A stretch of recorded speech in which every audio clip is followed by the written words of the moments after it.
जय श्री कृष्ण स्टूडेंट। मैं चिराग Solanki engineering mathematics के अंदर आपका स्वागत करता हूँ। आज का हमारा टॉपिक रहेगा होमोजीनियस के अंदर कुछ हायर पे जाते हैं। Okay, higher order differential equation. Okay, और इसके अंदर लास्ट हमने देखा था homogeneous homogeneous function with constant coefficient. Okay, homogeneous और कांस्टेंट कोएफिशिएंट। अब हम जो पढ़ने जा रहे हैं वो है हमारा non homogeneous differential equation with constant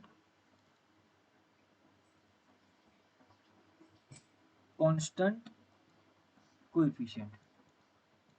okay, so इस टाइप के एग्जाम्पल को सॉल्व करने के लिए हम क्या करेंगे? अगर तो सबसे पहले हमें ये देखना है कि नॉन होमोजीनियस डिफरेंशियल इक्वेशन है वो होता किस टाइप का है। तो ऐसा फंक्शन होता है जिसके अंदर क्या है, d square y upon d x square plus two x two d y by d x equal to 3, ऐसा कुछ लिखा हुआ होता है। यहाँ पे जो फंक्शन होता है वो अगर जीरो नहीं है तो वो नॉन होमोजीनियस होता है। अब ये नॉन होमोजीनियस है, इसका मतलब है कि इसको सॉल्व करने के लिए कुछ केसेस अप्लाई करते हैं।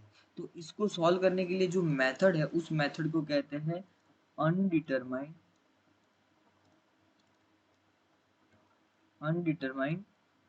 कोएफिशिएंट। मेथड क्या है? Undetermined coefficient. अब अनडिटरमाइंड कोएफिशिएंट की कुछ कंडीशन होती है, तो इसका जनरल सॉल्यूशन क्या होता है? तो जनरल सॉल्यूशन होता है yc फाइंड करो और उसका एडिशन करो yp के साथ। देखो yc क्या होता है, तो yc को हम कहते हैं कॉम्प्लीमेंट्री फंक्शन और yp होता है हमारा पर्टिकुलर। Okay, particular function. तो इसके अंदर हम क्या करेंगे, कॉम्प्लीमेंट्री फंक्शन जो होता है उसमें हम क्या होता है कि यहाँ पे जो फंक्शन होता है ना, मतलब समझो इसका जो मैं सॉल्यूशन निकलता हूँ, इसका मतलब क्या है, सपोज मेरे पास exam y double dash plus 4y equal to 2a, ऐसा कोई एग्जांपल है यार, टू ओनली टू। ओके, चलो ये है। ओके, अब इसका सपोज मैं सॉल्यूशन निकाल, तो सबसे पहले उसका जनरल सॉल्यूशन निकालने के लिए क्या करना पड़ेगा, तो जनरल सॉल्यूशन निकालने के लिए ये हमें सॉल्व करना पड़ेगा। तो yc निकलेगा, इसका जनरल सॉल्यूशन होगा yc प्लस yp। ओके, अब इसका जनरल सॉल्यूशन हम निकालेंगे तो yc कैसे, तो उसको ऑक्सिलरी इक्वेशन में कन्वर्ट करो और उसके रूट्स फाइंड करो, तो ये हो जाएगा हमारा yc।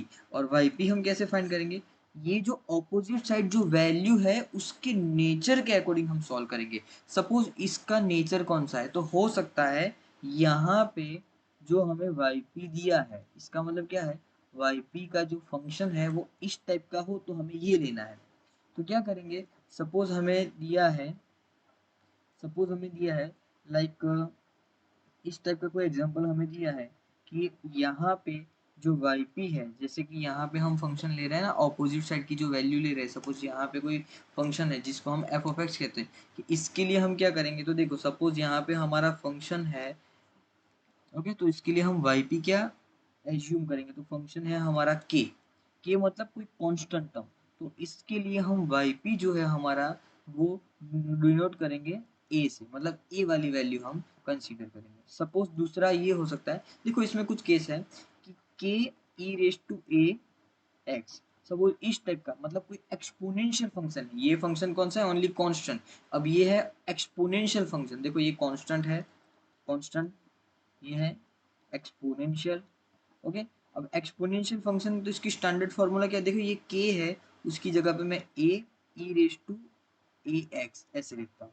ओके, अब हो सकता है जो थर्ड वाला फंक्शन आए उसमें ऐसा कोई फंक्शन आए, a not plus a one x up to a n x raise to n. तो इसके लिए हम क्या करेंगे, so a not plus a one x plus up to a n x raise to n, इस type का हमें function. Suppose हमारे पास है यहाँ पे टू एक्स स्क्वायर, इस टाइप का फंक्शन के अंदर टू एक्स स्क्वायर आया, तो हम यहाँ पे क्या करेंगे, a x square plus b x plus c लिखेंगे। अब समझो यहाँ पे एग्जाम्पल आया टू एक्स, तो यहाँ पे क्या लिखेंगे, ए एक्स प्लस बी लिखेंगे। अब समझो यहाँ पे x है ओनली, तो क्या लिखेंगे, ए एक्स प्लस बी लिखेंगे। सपोज यहाँ पे एक्स क्यूब है तो क्या लिखेंगे, a x cube plus b x square plus c x plus B.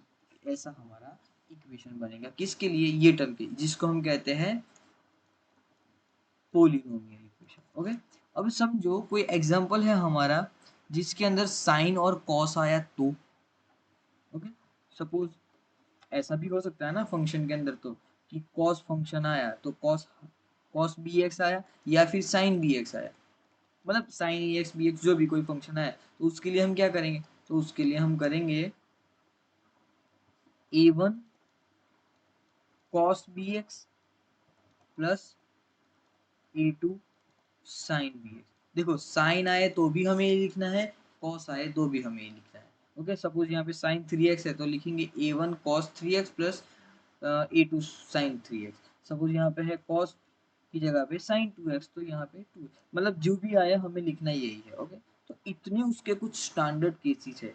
Okay, अब इस टाइप के कुछ केस है, उसको सॉल्व करने के लिए हमारे पास कुछ मेथड है। अब एग्जांपल करते हैं तो इसका थोड़ा आइडिया ज़्यादा है हमें। एग्जाम्पल ये रहा, एग्जाम्पल है हमारा कि y double dash plus 4y equal to 12। Okay, अब इस टाइप का एग्जाम्पल है, तो इसमें हमें क्या करना पड़ेगा, तो देखो थोड़ा एग्जाम्पल में ध्यान रखना अदरवाइज प्रॉब्लम होगी। देखो यहाँ पे जो टर्म है वो कांस्टेंट टर्म है, इसका मतलब हमारे पास पहले हमें क्या फाइंड करना पड़ेगा, तो इसका जो जनरल सॉल्यूशन है वो क्या हो जाएगा, तो yc प्लस yp फाइंड करना है। ओके, तो yc क्या हो जाएगा, तो उसके रूट्स निकालो तो yc हो जाएगा। अब इसके रूट क्या हो गए, m square plus 4 equal to 0। Okay, so m square equal to -4, so m equal to, तो इसके रूट जो आएंगे तो रूट हमारा हो जाएगा एम इक्वल टू प्लस और माइनस 2 आएगा। सो इसका yc हो जाएगा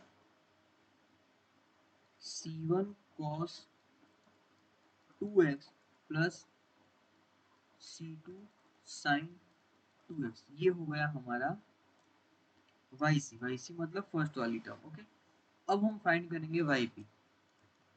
तो देखो yp फाइंड कैसे करते हैं, देखो यही मेथड हर एक के लिए अप्लाई करनी है। देखो आज मैं एक एग्जांपल कराऊंगा, लेकिन थोड़ा स्लो मेथड से भी जाएंगे और अच्छे से थोड़ा करते हैं। तो देखो yp हमारा यहाँ पे क्या है, तो ये वाली वैल्यू जो है वो 12, इसका मतलब k से बिलोंग करती है, मतलब जो फंक्शन आ रहा है वो k से।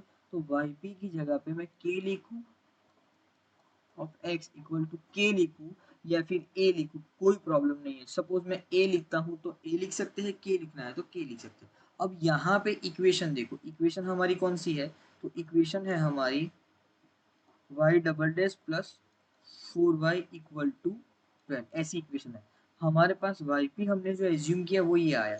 अब y डबल डैश क्या होगा, सो y डैश इक्वल टू क्या हो जाएगा, तो 0। क्यों, इसका हमें डेरिवेशन करना है, तो yp का डेरिवेशन, तो ये कांस्टेंट टर्म है, इसका डेरिवेशन 0, y डबल डैश का डेरिवेशन भी 0, मतलब ये टर्म वैल्यू। अब जहाँ पे जो भी वैल्यू आए तो इस इक्वेशन के अंदर हम वैल्यू पुट करेंगे। इक्वेशन के अंदर जब मैं वैल्यू पुट करता हूँ तो वैल्यू हो जाएगी y डबल डैश, तो y डबल डैश की वैल्यू 0 है प्लस 4, और ये y की वैल्यू क्या है, ये जो yp हमने लिखा है वो, तो उसकी जगह पे a है तो a, और यहाँ पे 12। अब हमें फाइंड क्या करना है, a की वैल्यू पुट करनी है। सो a इक्वल टू क्या हो जाएगा, यहाँ पे 12/3, तो आंसर क्या हो जाएगा, सॉरी 4 है तो आंसर क्या हो जाएगा 3। सो a की वैल्यू आई 3। अब a की वैल्यू मैं यहाँ पे पुट करूँ तो वो हमारा हो जाएगा yp इक्वल टू 3। अब yp की वैल्यू हमें जो मिली वो इक्वेशन में पुट कर दे तो हमारा जनरल सॉल्यूशन हो जाएगा। जनरल सॉल्यूशन के लिए हम क्या करेंगे, तो yc प्लस yp, yc हमारा क्या है, तो yc हम हमारा